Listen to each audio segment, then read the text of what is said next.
What's up, gang? Attendance tonight was 17,587. It was a full sellout. The gate was $2 million.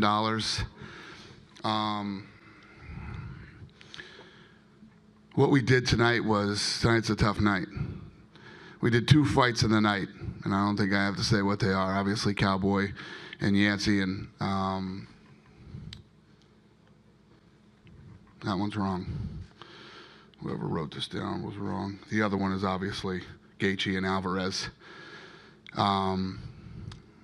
So they all won $50,000. Congrats to them. Anybody have a question? Dana, Max Holloway once again, third round TKO is almost identical to the first fight. I mean, what can you say about this guy? 12 wins in a row, and now he's the only guy to ever beat Aldo twice. I mean, it's pretty incredible. Incredible. The way he fought tonight, the way he walked him down, tried to break him mentally and physically was incredible. I mean, he looked like a stud tonight and was willing to put himself in harm's way. He got hit with some big shots that he didn't need to get hit with either, just to prove that he could walk through them. It was badass. It would seem that Frankie would be the logical fight for Holloway next, considering he was injured and things like that. But I'm curious your thoughts on eventually, down the road, the possibility of Max getting that rematch with Conor, considering 12 wins in a row, what he's done since then. He's a champion, Conor's a champion. Is that something you would entertain down the road? Again, like I said last week to everybody who was in my office, I don't, who knows if Conor's even going to fight again. So I'm rolling like he's not. So, yeah, if Conor comes back and defends the title, and, anything is possible. And obviously, Francis Ngannou, incredible win tonight. Obviously, he's getting the title shot. I think we all know that. But just to confirm, he is getting the title shot? He is. He looked incredible tonight. Wow. Yeah, that's as impressive a heavyweight knockout as you will ever see. And my question is, I know there was some contract negotiations going on with Stipe. Where are you at right now with him, and how soon would you want to put that fight together? Because Stipe's been out, since May, and obviously Francis had a first-round knockout. I mean, how soon would you like to do that? And Ngannou's been out for a while, too. So, yeah, as soon as possible. How are the contracts? Good. We're in a good place, yeah. UFC is obviously a global company, but you've never really had sort of an African star. I mean, can Francis be sort of a key to you guys, if not throwing shows, at least sort of expanding your operations? Yeah, I mean, the guy, first of all, when you look at him, he looks like the heavyweight champion of the world. I mean, he looks like the heavyweight champion of something. The guy's a monster. And then, he continues to get better. He's my roommate right now over at the PI. He lives in our office building. So it couldn't have happened at a better time for us to open this thing. I think the Performance Institute has been incredible for him. And, yeah, wow. I mean, I always believed in this guy since I met him. I thought that he was going to be the man, but, boy, he looked like the man tonight. He's obviously someone those of us who have been covering him are pretty excited about. I mean, his story is incredible. Are you guys getting sort of interest from the wider sports world right now? Yeah, he's I think he's been out for a while, no fault of his own. We had a fight set up, then it fell, we've had some trouble getting him a fight. But once we keep this guy active and you see him doing that to all the big stars that yeah, I think this guy's going to be a rock star globally. Stipe hasn't traditionally gotten the biggest numbers as far as we know. I mean, is it possible to do that fight International Fight Week? What's the question again? Stipe and Francis. I mean, is that possible that it's a big enough fight that you could headline International Fight Week or something? I want it before International Fight Week. International Fight Week's in July. Yeah, I want to see that before July. Hey, Dana, right here. Eddie Alvarez got a great win tonight over Justin Gaethje, handing him his first loss. Did he do enough to sort of get back in that title picture, or would you like to see him fight another contender? He won this fight tonight. I think he's going to be out for a minute. You know what I mean? What you saw tonight is incredible. The shots that Gaethje took to the body and head, the leg kicks, and it looked like, I don't even know yet. I don't know what's going on. But it looked to me like his jaw was broken, the way that his face was swelling up. Eddie Alvarez's absolute dogfight war between two absolute studs. So impressive. I don't expect either one of them to be back anytime soon. Henry Cejudo got a big win tonight over Sergio Pettis. Some fans weren't happy with the way the fight sort of unfolded. What were your thoughts on the fight? Did you think Henry did a great job in that? Listen, with tonight's fights, you don't want to be those two guys. You know what I mean? Yeah. They're going in there. They're fighting hard. They're trying to win. You know, and then you got guys knocking guys' heads right off their shoulders. You know, toe-to-toe, knockdown, drag-them-out wars. And, you know, it was a tough fight to be in the middle of an amazing card. What's next for Jose Aldo at this point? Would you like to see him fight at lightweight? Because I think, obviously, you know, he's not going to get a title shot anytime soon at featherweight. Jose Aldo is one of the longtime reigning world champions in the sport. He is an absolute legend. The guy has nothing left to prove. I think it's one of those things he has to go down and sit down, talk to his family, and decide what he wants to do next. He's got plenty of money. You know, I don't know.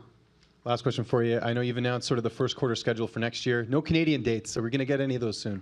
Yes, we will have some Canadian dates. Any thoughts coming back to Montreal? It's been a while, and George is back. It seems like good timing. Yep, I like it. Is there any medical update on Cowboy and Yancey? Yeah, they've been transported. That's all I know. They've been transported to the hospital.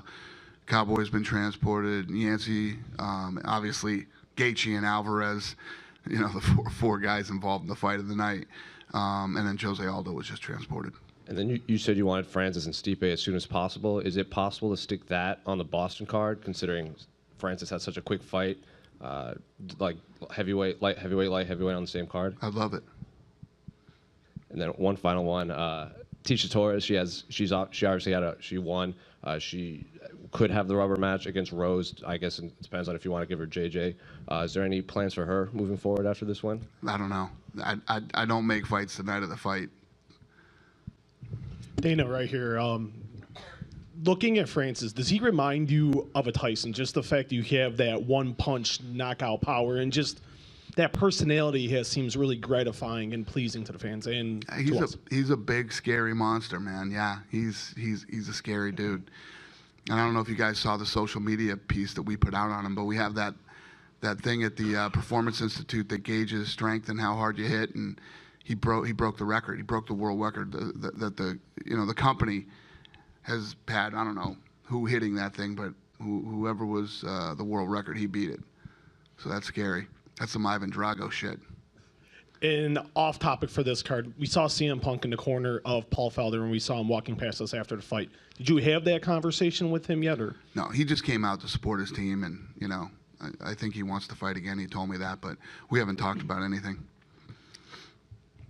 Dana, the last time, or the previous 3 times you gave out 2 fight of the night bonuses, you also gave out performance bonuses as well. Are you planning on taking care of Francis as well for that knockout? Oh, trust me.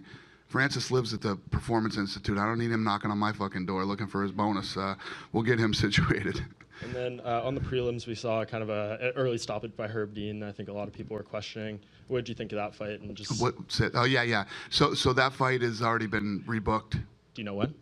Yeah, for the end of the year card. Okay, yeah. Awesome. That's official? Official. Okay, perfect. And I know you said yesterday, I know you don't want to do matchmaking the night of the fights, but since it's been 1 day since the card yesterday, any idea what you're looking to do with Nico Montano now that she's won that title? No. And then you dropped Flew here, got here at 6 in the morning, slept a couple hours, and we haven't figured that out yet. Yeah, and you mentioned the uncertainty around George with his illness, and then you said you're operating like Conor's not going to come back.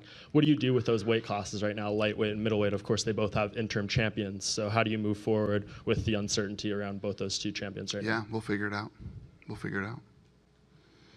It happens. We good, hey, buddy. Sometimes we get excited the night of a fight because we just saw something crazy, and Ngannou was pretty crazy tonight. But I'm looking at that fight between he and Stipe as, and no disrespect to any of the heavyweight fights, championship fights that we've seen over the last few years, but that one just kind of feels like maybe it's a little bit different, just because you maybe have 2 guys who are a little younger. Just the way that they've been finishing fights. I mean, I think they both finished 4. They were on a streak of 4 first-round finishes. Does it feel like that is an opportunity to really showcase the heavyweight division and maybe Absolutely. It hasn't? I couldn't agree with you more. You're 100% dead on. And, Francis and if you look at the matchup, too, when you break that fight down, Stipe Like, oh God, Stipe's a smaller heavyweight, but Stipe is fast. He's agile. He's a great athlete. Francis Ngannou is bigger. He's not as fast as Stipe, but he hits really hard. So it's actually stylistically a very, very good matchup and a fun fight. Obviously what he just did to Alistar tonight. Stipe did the same thing to him in the first round. Stipe finished him in the first round viciously. The answer is yes, and I agree with you 100%.